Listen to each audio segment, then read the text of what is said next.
In the opening video to this series, we defined mindfulness, or at least we quoted the University of Massachusetts Medical School definition of mindfulness.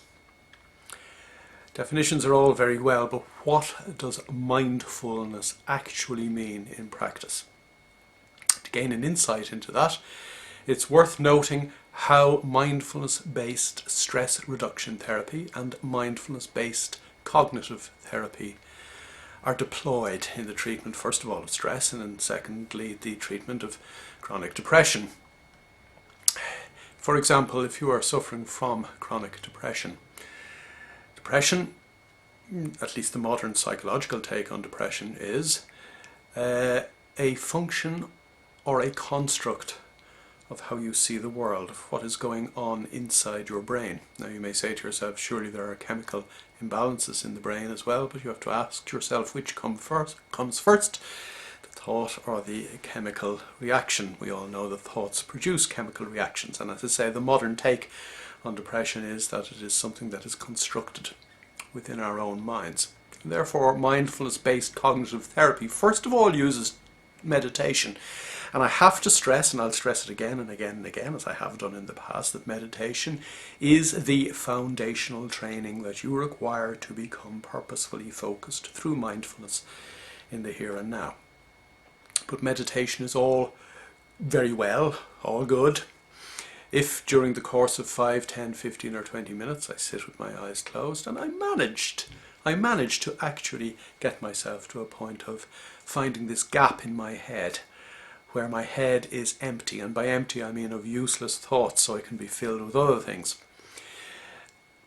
But if during the course of the day, or if I'm sitting at home at night and I'm suffering from depression, my mind is going to start whirring in the way it normally does, and mindfulness-based cognitive therapy teaches people suffering from chronic depression how to disengage their thoughts from what they are actually experiencing in the here and now. Now, we know that we experience in the here and now through what we see, feel, hear, smell and taste. We also know from a variety of videos and e-zines on this website, and workshops indeed, that what we see in the here and now is filtered through our stored knowledge, and therefore we never actually see what is in the here and now. Mindfulness-based cognitive therapy is designed to enable you see reality for what it is in the here and now, so that if I'm sitting at home on my own with a cup of tea in my hand, rather than drinking the cup of tea very quickly so that I can get on with thinking useless thoughts, I will take one sip at a time. Very much in line with the Buddhist tradition of, for example, going for a walk, to go for a walk, or eating a mandarin orange a segment at a time to eat the mandarin orange. You see the point I'm making. The point I'm making is that during the course of our day we do things all the time, and we also always ascribe some meaning, often weird and wonderful, more weird than wonderful unfortunately, to what is going on in the here and now. We need to break that chain of ascribing meanings from our inner world to the here and now, and this is done by paying attention just to what is before your very eyes, just what you are feeling, not even feeling emotionally, but feeling in terms of tactilely, what I feel by feeling myself for the moment, by rubbing my hand along a tabletop, by running my tongue along my teeth and my lips. I can taste what I'm tasting in my mouth at this moment in time. It's getting in touch with reality. And ultimately, mindfulness is being in touch with reality.